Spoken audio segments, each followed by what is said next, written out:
Assalamualaikum dan selamat kembali ke kelas Cikgu Mas On. Jadi hari ni kita nak sembang pasal pickup truck lah. Ni nampak macam saya pun pakai baju casual kan. Sebab apa? Sebab sekarang PKP. Jadi anak murid pun tak mai ke sekolah. Semua pakai virtual classroom. Jadi saya tanya guru besar, dia kata tak apa, pakai pilah baju lek-lek. Di saya tadi duduk mancing ni sebenarnya ni. Mai selari balik mai Ustaz kan. Mancing. Mancing ni bagus. Pasal apa tahu? Pasal dia membuatkan kita lupa pasal PKP ni Ustaz. Nampak macam mana? Syok. Masak rendang sendiri. Tak dapat rasa rendang mak. Jangan teriak. Jadi hari ni kita cerita pasal pickup truck ni. Pasal pickup truck ni dia bagus. Pasal dia boleh lalu laluan lasak dan laluan tikus.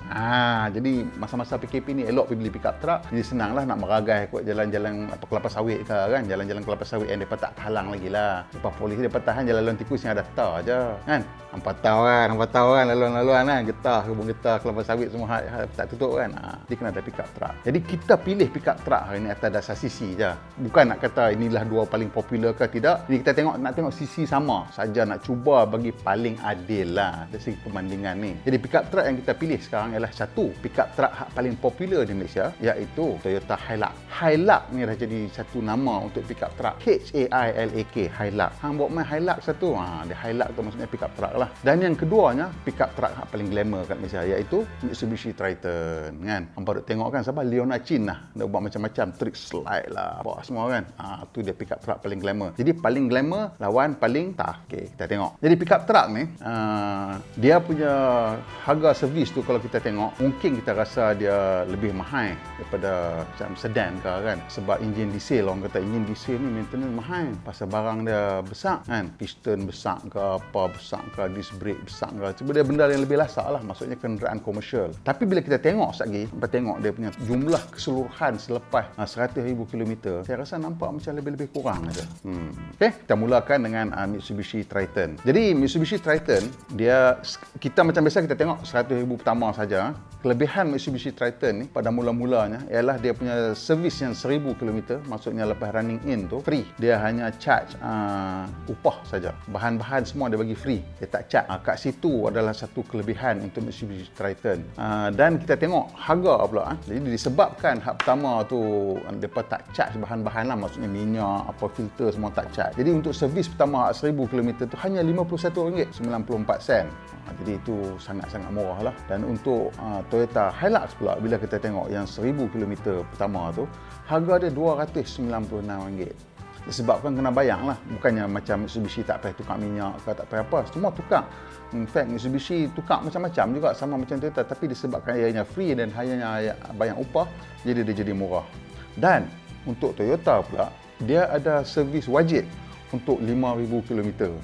Jadi untuk Mitsubishi tak ada. Jadi disebabkan Mitsubishi Triton dia tak ada charge untuk servis 5,000 km dan untuk servis 1,000 km dia hanya charge upah. Bila kita tengok jumlah keseluruhan selepas 100,000 km, dia akan ada kelebihan sikit. Bila kita tengok pula, kita ni perbezaan untuk 10,000 km. Untuk Mitsubishi Triton, dia punya jumlah cost servis dia ialah RM325.56. Yang ni untuk 10, 30, 50, 70 dan 90. Dia selang satu lah selalu macam tu. Jadi untuk Toyota pula, 10, 20, 30, kita dia lompat 50, 60, 70, dia lompat 90, 100. Jadi 40 dengan 80,000 dia lebih sikit. Tapi untuk Toyota yang semua ni hanya RM456. Jadi dia mahal sikit daripada Mitsubishi Triton tadi. Cuma bila kita tengok Mitsubishi pula dia punya servis interval yang 20, 40, 60, 80 tu dia jadi mahal kat situ lah. Pasal Toyota punya 20 masih lagi 456, tapi Mitsubishi punya 648. Untuk 40,000 tadi, yang ni memang major servis lah, 40 dengan 80. Untuk Mitsubishi 1,052.78. Untuk Toyota dia sama, 40, 80, 120 sama RM1,096. Mitsubishi dia 60,000 km dan RM663.40.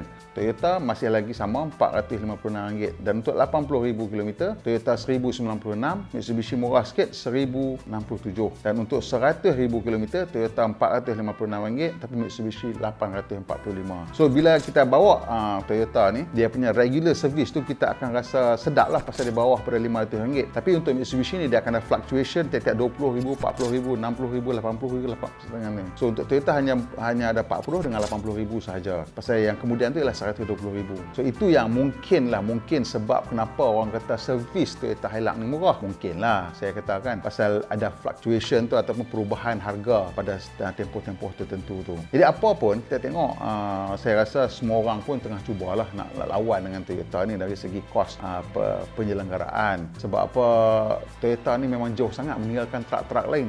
Maksudnya kalau kita tengok jumlah jualan Toyota mungkin lebih daripada separuh pasaran dia saja. Pasal kalau you selalunya lah syarikat-syarikat bila nak beli tu, dia memang pilihan pertama dia ialah Toyota. Pertama pasal masih lagi dalam minda ramai pembeli-pembeli komersial ialah satu produk yang tahan. Dia sama juga bila kita tengok Toyota Hiace kan, van tu pun sama, dia jadi popular sebab benda tu tahan. So kalau kita tengok jumlah setelah lepas 100,000 km ataupun 5 tahun, untuk Toyota ni 6,442. Kalau untuk Mitsubishi Triton tadi 5,957. Jadi dekat situ kalau kita tengok Mitsubishi ni menang lah. Sebanyak mana dia menang, banyak juga lah, dekat RM500 dah. Dia lebih murah dalam tempoh 5 tahun tadi. Tapi kita kena ingat ini semua tidak termasuk benda-benda yang terkejut gempang kan. Pasal kita tengok benda-benda macam brake pad apa pun tak ada. Water separator untuk diesel pun tak ada kat sini. All the benda-benda macam absorber apa semua pun tak ada kat sini. So benda-benda tu semua saya tak tahu nak bagi tahu harga dia macam mana.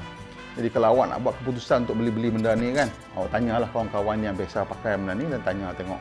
So minggu depan kita berharap PKP dah habis dan budak-budak boleh main kelas balik. Jangan miss pula minggu depan tau. Minggu depan main kelas balik tau. Minggu depan cikgu pakai baju betul. Tapi sebelum hampa pergi ni, jangan lupa tekan homework. Tekan butang like, tekan kongsi yang kawan-kawan dan juga tekan butang subscribe. Dah tekan butang subscribe, tekanlah butang loceng. Sekali kelas mula hampa tak tahu. Jumpa lagi minggu depan.